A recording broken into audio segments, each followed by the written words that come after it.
All right, everyone, welcome to our content lesson for today. In today's content lesson, we are going to be reviewing what we've already gone over regarding ethos, pathos, and logos, which are known as our rhetorical appeals. So today shouldn't be any new information, but hopefully clarity on the things we've already talked about. To start off with, as we usually do, some reminders and announcements. As far as Flipgrid goes, we are aware of the issues that Flipgrid is having. We're having issues with them too. So as of right now, we're not assigning any more Flipgrid assignments until this issue is resolved.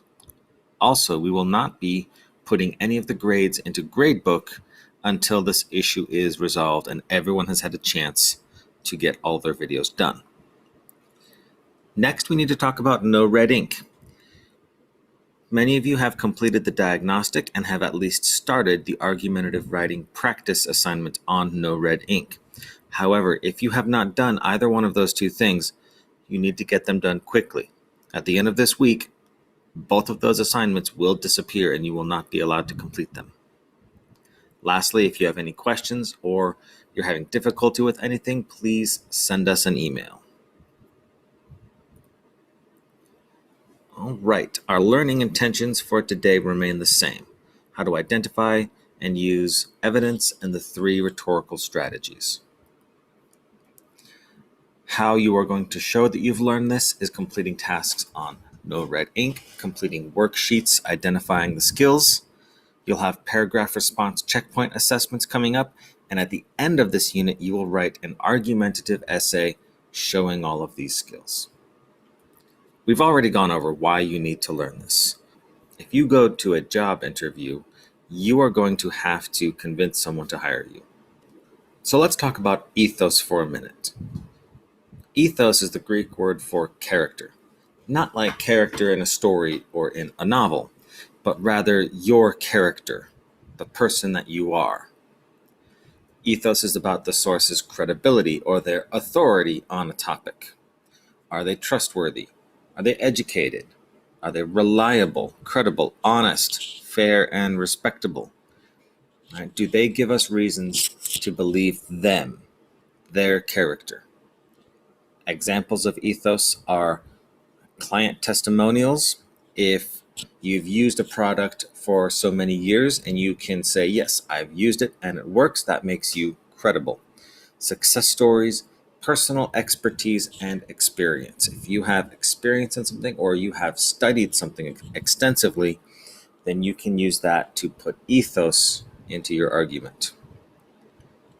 Now let's take a look at some examples in advertising. First off, right here, we have a couple of advertisements. The one on the left features Shaquille O'Neal selling us the Icy Hot Patch. Now, what gives Shaquille O'Neal credibility in a pain-relieving product? As a professional athlete, he more than likely has had to use pain-relieving product in his career. The example on the right is a recruitment strategy for a law enforcement agency. And they're making themselves more credible by including details that say, I am a neighbor, a friend, a mentor, a sister, and also a law enforcement officer. This gives them credibility in arguing that you, in fact, could be a police officer as well, making the connection between you and your audience. This is a piece of an advertisement for a back pain product, much like Icy Hot, but in this case, the ethos that is being used is from the perspective of a doctor, not from someone who uses the product. In this example, they are trying to sell you a brand of toothpaste by saying that it is the brand that dental professionals recommend, that experts in the field of dental hygiene say that this is the best. That means that they can be trusted with that information. So these examples of ethos all use some sort of expertise or experience or create a connection with the audience that gives them trustworthiness and credibility. Now let's look at examples that seem like they're ethos, but they're actually not. A lot of companies will use celebrities and popular icons to promote their products. The goal in this is that you will say, oh, Cardi B drinks Pepsi. I want to be like Cardi B, so I'm going to drink Pepsi too. This is a trick.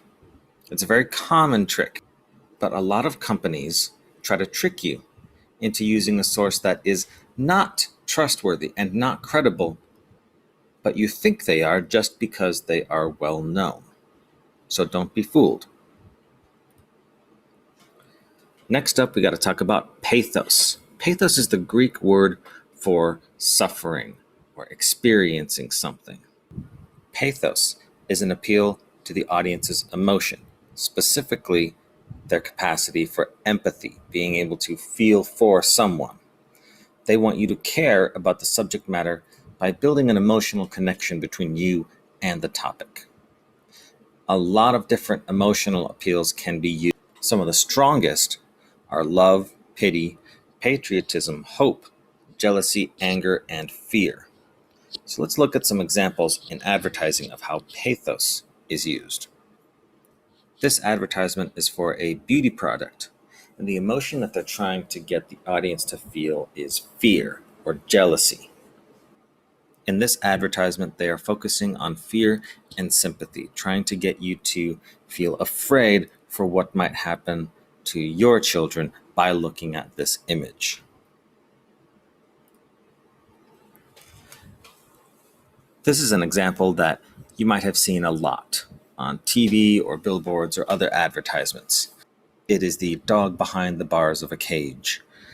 They want you to feel sympathetic towards the animal, and by getting you to feel sympathetic, you're more likely to do what they ask you to do.